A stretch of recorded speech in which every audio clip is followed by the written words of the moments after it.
You ask Tiger to solve. This deals with linear equations with one unknown. The final result is x equals 12. Let's solve it step by step. Simplify the expression. Group like terms. Simplify the arithmetic. Group all constants on the right side of the equation.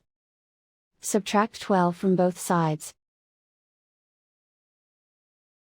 Simplify the arithmetic.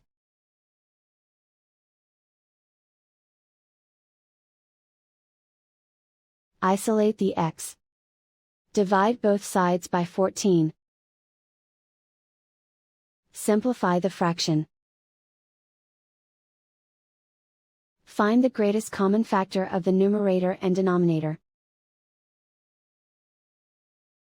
Factor out and cancel the greatest common factor. And so the final result is x equals 12.